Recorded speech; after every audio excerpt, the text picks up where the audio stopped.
Hello, guys, welcome back to my channel. And today's topic is regarding four boring rules that makes a rich person even more richer. तो इन चार boring rules का use करके कैसे एक rich आदमी और ज़्यादा वेल्थ क्रिएट करता है। तो आज ये डिस्कशन है हमारा। तो हम शुरुआत करते हैं एक मिसकंसेप्शन के साथ। और मैं इसको क्यों मिसकंसेप्शन मानता हूँ, ये आपको चार रूल्स डिस्कस करने के बाद खुद ही एनालिसिस करना है कि ये एक मिसकंसेप्शन है या रियलिटी है। राइट। मिसकंसेप्शन ये है कि हमें बोरिंग जब ही करनी चाहिए जब हमारे पास इंटरनल फंड्स सफिशिएंट ना हो, but it is not always true. Why I am saying that, let find out. Okay, तो चार जो बोरिंग रूल्स है वो डिस्कस करने जा रहे हैं, जिसमें फर्स्ट रूल है वी शुड यूज़ आवर डेब्ट फॉर वेल्थ क्रिएशन। तो बेसिकली जो रिच पीपल्स होते हैं वो करते क्या हैं, उनके पास ऐसा नहीं है कि इंटरनल फंड्स नहीं है या फिर वेल्थ नहीं है या सफिशिएंट असेट नहीं बचे हैं इसलिए वो बोरिंग कर रहे हैं। ऐसा नहीं है, उनके पास सफिशिएंट वेल्थ भी है और असेट्स भी हैं।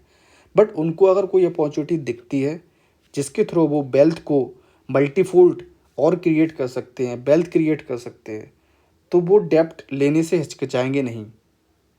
राइट। तो पहला रूल्स ये बोलता है कि आप डेप्ट लीजिए, बट कहीं ना कहीं ये चीज़ अपने दिमाग में रखिए कि उस डेप्ट को आप वेल्थ क्रिएशन में ही यूज करेंगे, रादर देन आप कोई डेप्रिसिएटिंग एसेट लेने में उसको यूज करेंगे। उससे आपको कुछ भी नहीं मिलना। अगर आपने कोई डेप्ट लिया, आपने उससे कोई बिल्डिंग बनाई, उस बिल्डिंग को आपने रेंटल प्रॉपर्टीज़ की तरह यूज़ किया, तो आपसे उसको दोनों फ़ायदे मिलेंगे। एक तो आपको रेंट का फ़ायदा मिलेगा, प्लस जो कैपिटल एप्रिसिएशन होता है जो बिल्डिंग पे, उसका भी बेनिफिट आपको मिलेगा। तो इस तरीके से अपने डेप्ट को आपको यूज़ करना है जिससे कि और वेल्थ क्रिएट हो सके। ठीक है। तो दूसरा पॉइंट पे हम आते हैं, यूजिंग फाइनेंशियल प्रोडक्ट और services in best possible manner.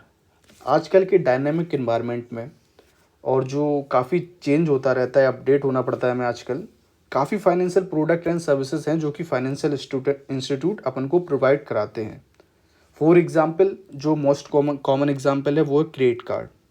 अगर हम क्रेडिट कार्ड अवेल करते हैं फाइनेंशियल इंस्टीट्यूशन या बैंक से, तो उससे के इसका यूज करके हम जैसे हमने कोई क्रेडिट कार्ड परचेज किया और हम कोई ऑनलाइन शॉपिंग करते हो तो उसमें हमें डिस्काउंट मिल जाता है। जो हमने अपनी परचेज की है उसके अगेंस्ट में अपन को रिवार्ड पॉइंट भी मिलते हैं। उन रिवार्ड पॉइंट का यूज करके हमारी जो नेक्स्ट परचेज है ना, उसकी कॉस्ट को हम रिड्यूस कर सकते हैं। इसके अलावा क्रेडिट कार्ड कंपनीज काफ़ी ऑफर्स देती हैं, लाइक एयरपोर्ट की लॉन्च सर्विसेज हो गई, जो कि अगर आप खुद से पैसे उसमें अगर खर्च करेंगे तो काफ़ी आपका खर्चा हो जाएगा, बट क्रेडिट कार्ड पे एक नॉमिनल खर्चे पे आप एयरपोर्ट की लॉन्च सर्विसेज का बेनिफिट ले सकते हैं। या फिर आप booking booking of hotels eight discounted rate. आप कोई होटल बुक करना चाहते हैं तो कई बार ऑफर होते हैं क्रेडिट कार्ड पे, जो कि आपको बहुत ही डिस्काउंटेड रेट पे होटल आप बुक करा सकते हैं। तो ये सारी फैसिलिटी हैं। तो हमें अपने फाइनेंशियल प्रोडक्ट और जो सर्विस जो भी मार्केट में अवेलेबल हैं, उनका ऑप्टिमम यूज़ करना है। ऑप्टिमम यूज़ करने से मेरा मतलब ये भी है कि आपको जैसे क्रेडिट कार्ड में इंटरेस्ट जब लगना स्टार्ट होता है जब अमाउंट ओवरड्यू होता है, तो आपको क्या करना है कि अमाउंट ओवरड्यू होने से पहले ही जो भी आपका अमाउंट है उसको रीपे कर दें, तो आप इंटरेस्ट से भी बच जाएंगे, प्लस आपको रिवार्ड्स भी मिल रहे हैं, रिवार्ड पॉइंट हो गए। और जो अदर सर्विसेज होती है लाइक एयरपोर्ट की launch services and discounted rate पे होटल बुकिंग, ये सब भी आप अवेल कर सकते हो। तो आपको बेसिकली बेस्ट पॉसिबल मैनर में यूज करना है। ऐसा नहीं है कि आप क्रेडिट कार्ड ले लिया और इंटरेस्ट का बर्डन आप बियर करते जा रहे हैं, करते जा रहे हैं, करते जा रहे हैं, फिर वो वाइज डिसीजन नहीं होगा। वो आपकी वेल्थ को रिड्यूस ही करेगा, वो कोई क्रिएशन में हेल्प नहीं करेगा आपकी, और आप अपने फाइनेंशियल प्रोडक्ट को सही वे में यूज़ नहीं कर रहे हैं अगर आप इंटरेस्ट का बर्डन सह रहे हैं तो हमें क्या करना है, जो फाइनेंशियल प्रोडक्ट और सर्विसेज हैं उनका बेस्ट पॉसिबल मैनर में ऑप्टिमम यूज़ करना है। राइट। तो हम थर्ड पॉइंट की तरफ मूव करते हैं कि हमें मिनिमाइज़ करनी है बोरिंग को फॉर डेप्रिसिएटिंग एसेट। कई बार क्या होता है कि हमें कोई कार परचेज करनी है। कार एक डेप्रिसिएटिंग एसेट है, सबको पता है ये चीज़, क्योंकि उसकी वैल्यू है over the time period reduce होती रहती है। ठीक है, क्योंकि हम उसको यूज़ कर रहे हैं, इंडस्ट्री में कई अपडेशन आते हैं तो उसकी वजह से उसकी वैल्यू कम होती रहती है, that's why we call it as depreciating asset. तो हमें जो बोरिंग है वो डेप्रिसिएटिंग एसेट पे बहुत ही कम करनी है, मिनिमाइज करनी है।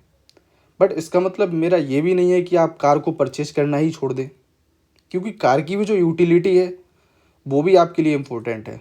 तो आप ऐसा नहीं कर सकते कि डेप्रिसिएटिंग असेट पे जीरो एक्सपेंडिचर कर दें, आप जीरो नहीं कर सकते, आपको मिनिमाइज करना है। वहाँ पे आपको बैलेंस फाइंड आउट करना है बिटवीन द यूटिलिटी जो आपको डेप्रिसिएटिंग असेट से मिल रही है और जो आपको जो बोरोइंग है आपकी कॉस्ट वो कितनी इनकर हो रही है। तो इन दोनों के बीच में आपको बैलेंस क्रिएट करना है, राइट। तुम अपने जो चौथा पॉइंट है और जो लास्ट पॉइंट है उसकी तरह मूव कर ही लेते हैं। तो boring on the best of the best deal, इससे मेरा मतलब ये है कि देखिए आजकल हम बोरिंग करने जाते हैं मार्केट में, तो हमारे पास कोई एक ऑप्शन नहीं है।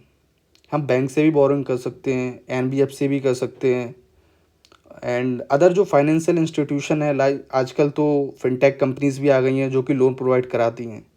तो अब बेसिकली हमें करना क्या है, अपना दिमाग लगाना है, अपना एनालिसिस करना है कि कौन सी कंपनी हमारे लिए बेनिफिशियल होगी, कौन सी कंपनी हमें कम रेट पर लोन देगी, कम प्रोसेसिंग चार्ज पे लोन देगी, और जिसके जो टर्म्स हैं वो कितने फ्लेक्सिबल हैं हमारे हमारे लिए, जो हमको बेनिफिट प्रोवाइड कराएंगे।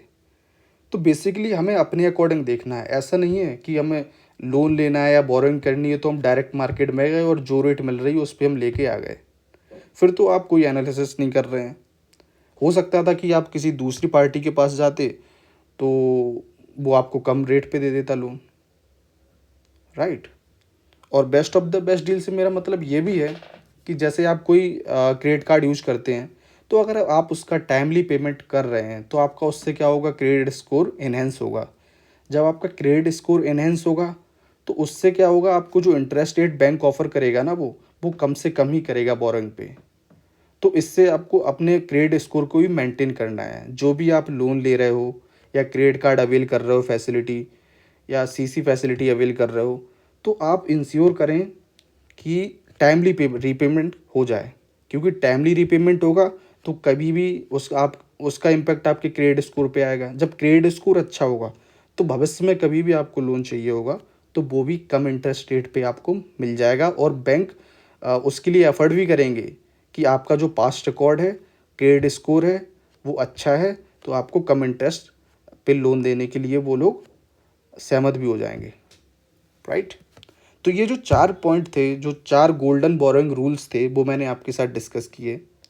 अगर आप इनको ठीक से अपनी लाइफ में यूज़ करते हैं तो कहीं ना कहीं ये आपको बेनिफिट ही देंगे, कोई लॉस नहीं है इसमें। इसी के साथ मैं अपना वीडियो समाप्त करता हूँ।